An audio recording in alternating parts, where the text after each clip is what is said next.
Esto es Trama Educativa para quienes recién se enganchan. Y ahora es momento de hablar de historia y puntualmente de las mujeres de nuestra independencia. Para ello está aquí en el piso Laura Mazzoni. ¿Cómo te va, Laura? ¿Qué Buenas tal? tardes, noches. Buenas tardes, Ahí noches. lo corregí.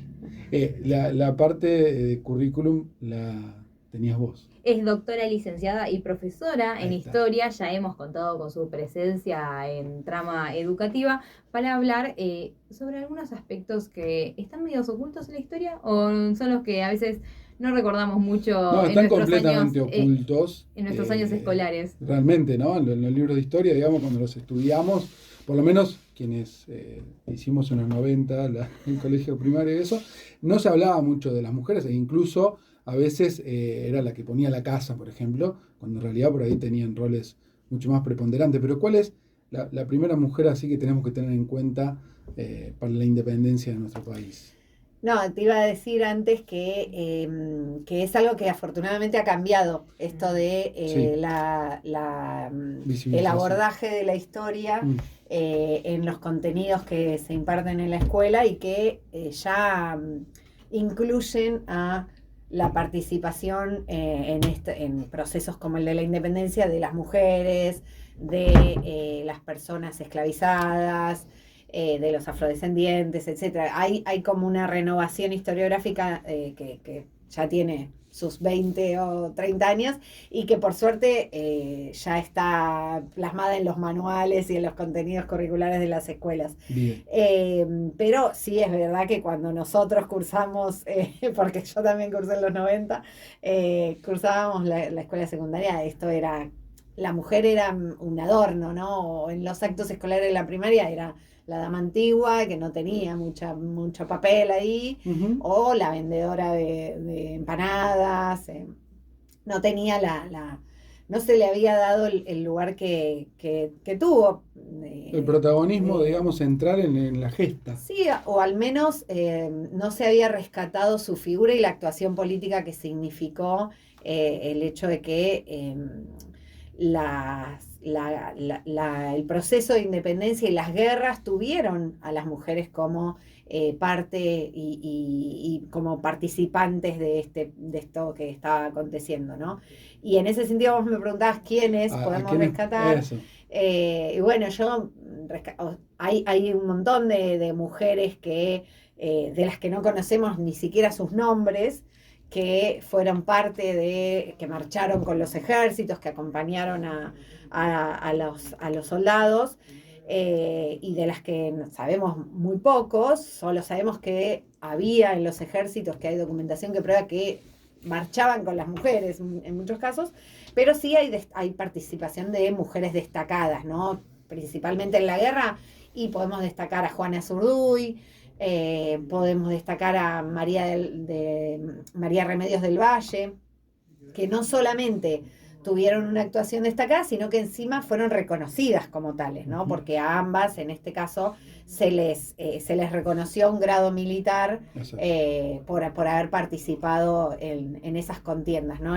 Sobre todo en el Alto Perú y en las batallas, en la expedición del Ejército Auxiliar del Perú. Entonces, sí, en ese caso tenemos testimonios, documentación que prueba, en el caso de esas dos y otras, aunque sea el nombre, ¿no? Y mínimamente lo que les valió ese reconocimiento. Bueno, Juan Zurduy ahora está presente en uno de los billetes, no me voy a recordar ahora cuál, si el de 10.000 o el de 20.000, pero la pusieron junto con Manuel Belgrano, digamos. Y no, María Remedios es la ¿Es que del María Valle, Remedios? sí, que Ah, está en el bueno, de 10.000. perdón, Te iba a decir, perdón Juana el Zurduy error. está en otro, no me acuerdo en cuál, me parece, pero la de 10.000 que está con Belgrano es Ah, de bueno, María Remedios del Valle. perdón por el error, recordaba que había visto el billete, Sí. pensé En el del que... 200, en el de 200, Juana Ah, Zurduy. ahí Ah, está. ahí Espero que está. pronto la pongan en otro porque ya va a quedar medio obsoleto. Sí. Ah, bueno, en un momento había sido como un reconocimiento que aparezcan los próceres en los billetes. Sí, es que lo es. Sí, sí, les costó poner a una mujer sola, después en el de 2000 también está Grierson, y Cecilia Grierson, sí. está junto con Carrillo, que también los pusieron a los dos juntos. Sí. Eh, Se me hizo una laguna. Pero, Perdón. no, para seguir hablando un poco, recordamos a todos los que nos están escuchando, estamos hablando con María Laura Mazzoni, doctora, licenciada y profesora en Historia. Mañana es el Día de la Independencia, 9 de julio, y siempre nos gusta hablar un poco acerca de estas temáticas.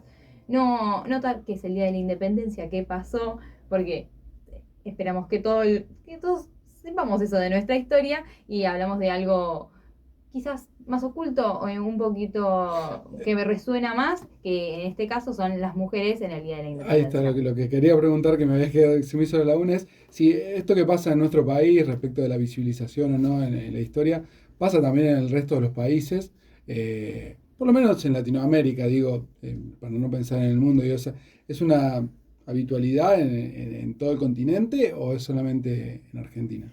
Mirá, justamente casos como el de Juana Zurduy o incluso Manuela Bastida, que me la nombrabas hace un rato, fuera de aire, tienen la particularidad de que además las compartimos con otros espacios, con otros estados-nación, con otros países actuales, que en ese momento no eran países distintos, sino Claro. que formaban parte o habían formado parte del Virreinato del Río de la Plata, ¿no? Y que en el Alto Perú, que es donde se dio la contienda más importante de los primeros años de la Revolución, hasta 1815-16, tuvieron actuación estas mujeres y que son rescatadas por la historiografía en Argentina, pero también en otras historiografías nacionales como la boliviana o la peruana, ¿no? Hay investigaciones que hablan de hombres y mujeres que son héroes de la independencia o que son actores destacados y que las historias nacionales, ¿sí? Los libros, los historiadores nacionales, como que los han fragmentado, ¿no? Y entonces, bueno, tenemos a Juana Zurduy como una heroína de la independencia argentina, pero en realidad su actuación también es rescatada por estas otras historias, por la historiografía boliviana o por la peruana, porque su actuación tuvo una incidencia importante en el desarrollo de la formación también de esos países, ¿no? Que eran una unidad política en conjunto. Yo lo que iba a decir cuando hablaban de esta actuación es que en el caso de estas mujeres tan destacadas como Juana o como María, hay una particularidad que es que como fueron reconocidas militarmente, también exigieron en su momento un reconocimiento de una pensión, ¿no? Por haber tenido grado militar, y eso hace que sepamos de sus historias muchas veces, ¿no? Esos juicios o peticiones que hacen después de terminada la contienda sobre reclamando su derecho a percibir una pensión o una remuneración. En muchos casos hay también un reclamo de viudas, ¿no? Por haber participado, acompañado a sus maridos Claro. en la contienda. Y bueno, y ahí es como nos enteramos de esta presencia femenina en los ejércitos y en las batallas, ¿no? Entonces es probable que a otras mujeres no hayan exigido este juicio, entonces no conozcamos su historia. Claro, hay ahí una subrepresentación, ¿no? Pero los últimos estudios lo que están considerando es eso, como los ejércitos necesitaban, además de un montón de soldados, porque pensemos en ejércitos que no eran modernos, que no tenían, o sea, donde la infantería, ¿no? Era el peso Era fundamental, que todo. iban caminando hacia los lugares de batalla con armas muy, muy precarias. Entonces, cuanto más número de soldados hubiera, mejor. Bueno, esas inmensas cantidades de soldados, ¿no? De la tropa que marchaba hacia el Alto Perú, iba acompañada de familias, esos soldados que se unían Claro. voluntariamente o no tan voluntariamente a esos ejércitos, iban acompañados de sus familias. Las mujeres en muchos casos ayudaban con la alimentación, la preparación de la comida para alimentar todos los días a toda esa tropa, con la confección de uniformes, con la asistencia a los enfermos, ¿no? A los heridos después de las batallas. Y eso que hoy en día se puede ver en los partes de batalla o en algunas memorias como la de la Madrid, que es muy elocuente. Bueno, es lo que se está revisando y poniendo de nuevo en valor esta participación que las destaca, por un lado, pero de la que no tenemos esos grandes nombres que son los héroes de la independencia, ¿no? Yo pensaba que una de las cosas que pasó con este nuevo gobierno es el cambio de nombre del Salón de las Mujeres del Bicentenario, y en ese sentido, eh, saber si estos nombres van a quedar o ya están instalados, si en las escuelas se va a seguir hablando de ellas, o es otra de esas cosas que tenemos que seguir machacando, porque siempre parece que dice, bueno, se empezó a reconocer a la mujer en la historia y también en un montón de cuestiones políticas, pero hasta que viene un gobierno y dice, no, lo borramos de un plumazo. Digo, ¿cuál es tu visión al respecto? O si eso ya no se borra más y Bueno, el haber sacado ese salón es un acto más una de la declaración de vulneración de principios. derechos que significa este gobierno para las mujeres, ¿no? Y para las diversidades. Entonces, yo creo que afortunadamente los contenidos escolares siguen siendo los contenidos que se han construido en estos últimos años, que tienen un reflejo de la renovación historiográfica y donde la mujer tiene un papel destacado y una participación, y espero o tiendo a confiar en que las niñas y niños que están actualmente cursando en la escuela puedan ser capaces de sentirse reconocidos en esa historia más plural y más inclusiva.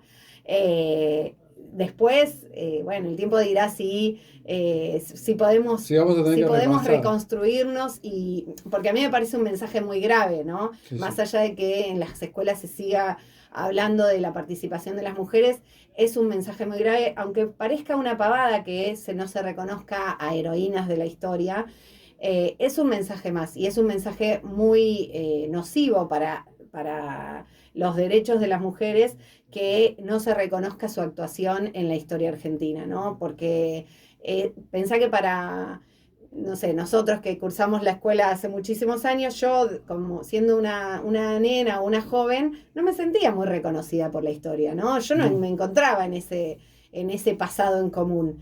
Y pienso que quienes ahora están cursando, quienes son jóvenes y niñas, se sienten reconocidas porque, bueno, también se habla de ellas o de un pasado en común que las incluye, ¿no? Y bueno, en ese sentido me parece gravísimo lo que hacen en la historia y en la política con respecto al reconocimiento de la mujer y del papel de la mujer en la historia y la política argentina. Y también ahí está el rol de los educadores a su materia, tanto lo que sea en lo primaria o secundario, ya en estudios universitarios, bueno, que tenga perspectiva de género, decir, bueno, Clave, sabemos que sí. en la grilla o no me sale justo La currícula. la La currícula, me aparece, bueno, tengo que hablar sobre tal y tal personaje o sobre este hecho, bueno, puedo hablar también de las mujeres que participaron en este hecho y puedo eliminar la parte masculina plural que usamos mucho, soldados, quedó ahí. Claro, sí, no, y otra cosa que en ese sentido me parece que ayuda mucho es la excusa de las efemérides, ¿no? Sí.